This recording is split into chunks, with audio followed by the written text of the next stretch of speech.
Hello everybody, welcome to the Wonky Angle, where I talk about electronic music, both new and old.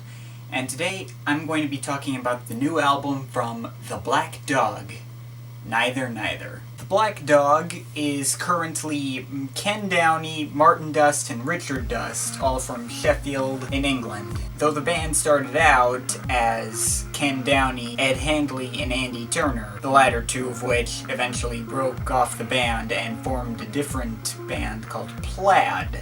Plaid is a kind of an Aphex Twin-esque IDM kind of act.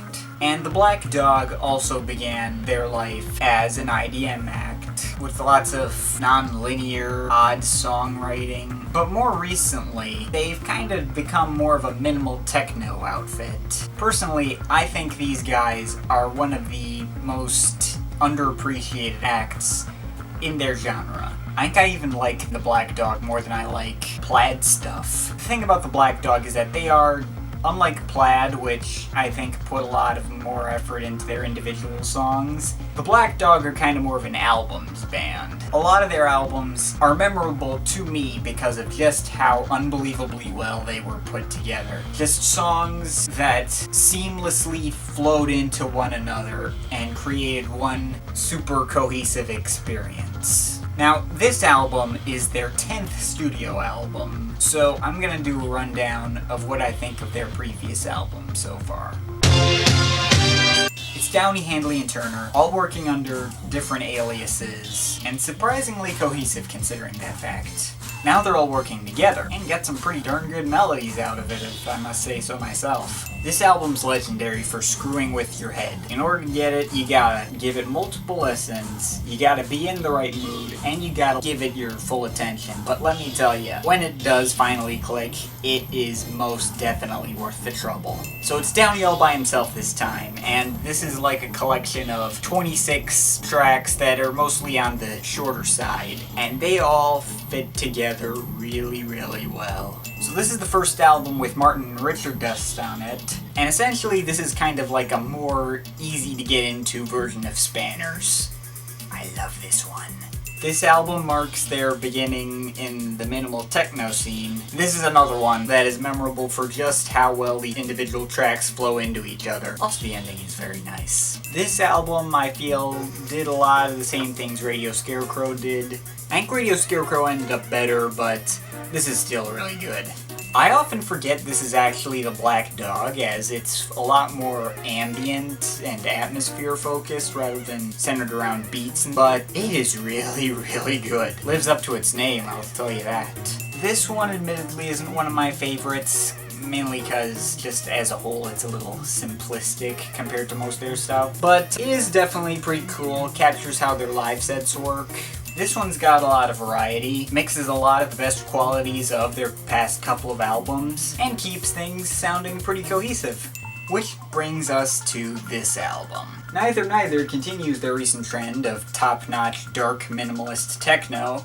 This time they kind of add an interesting concept to it. From what I understand, this album seems to be about how society seems to be stuck in a state of not knowing and not caring because, they're confused about how everything works. And as a result, we're really easily manipulated. Now, the past couple of Black Dog albums were not super focused on the melodies. It was on the beats, or the atmosphere, and the mixing. It was mostly for the album experience. Neither Neither kind of has a similar feel to that of Radio Scarecrow and Further Vexations. But surprisingly enough, while the main draw of those two albums was their mixing, the way the entire album just flowed together as one big piece. Neither Neither, on the other hand, I feel like they put a lot more effort into each individual song rather than how they fit together as a whole album. I listened to their stream that they posted on SoundCloud and Twitter, and while a bunch of songs did definitely flow into each other, not all of them didn't really feel like a totally continuous mix to me. Given how legendarily good the continuous mix for Radio Scarecrow is, it did bug me a little. But what this album lacked as a cohesive whole made up for in spades in individual songs. They absolutely killed it in the melody department. Like, the melodies on all of these songs were great. I actually liked all 15 songs on this album, even the transitions. Like, I'll admit on Radio Scarecrow, there were definitely a couple of tracks that didn't really do a lot for me, but I didn't care because they worked well in the context of the album.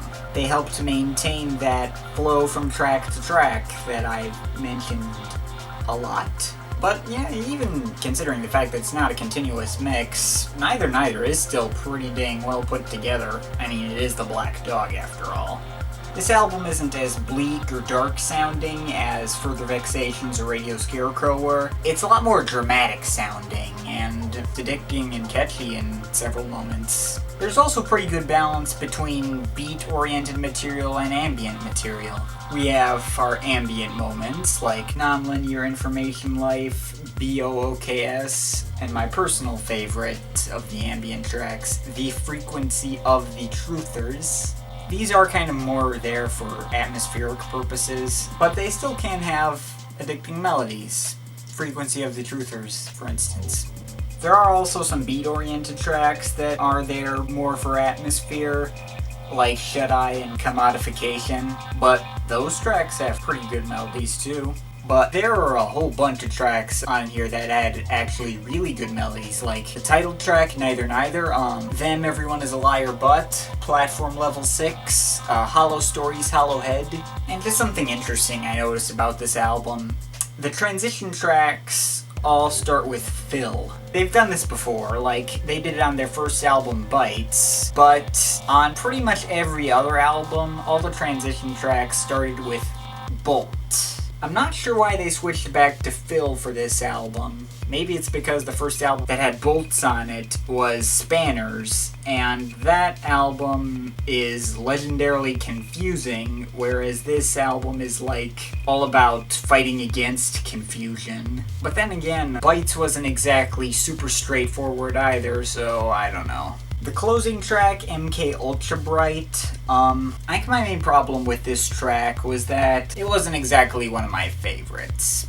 But it was good. I mean, I love all these songs, but didn't really feel right to end with one of the slightly weaker tracks on the track listing. I mean, repeated listens have definitely improved this song. It does kind of end a little abruptly, but this bothers me less and less as I listen to this album more and more. But despite everything I've said, this is definitely one of their best in years. Sure, the mixing and overall construction of the album wasn't exactly their best, but it is definitely up to their lofty standards. And even so, it makes up for below average for Black Dog album construction with some of their hands-down best melodies since Silenced. It will definitely be remembered as one of their best. I've listened to it several times already. I suspect I'll be listening to it several times in the future. Overall, feeling an 8.7 out of 10. Favorite tracks, Neither, Control Needs Time, Them, Everyone is a Liar But, The Frequency of the Truthers, Platform Level 6, and Hollow Stories, Hollow Head. Least favorite track, probably Phil vs. David. So yeah, that is pretty much everything. I suggest you go over and give this album a listen if you haven't already, and make sure to tell me about it in the comments. And if you have any requests for what I should review next, make sure to also tell me in the comments.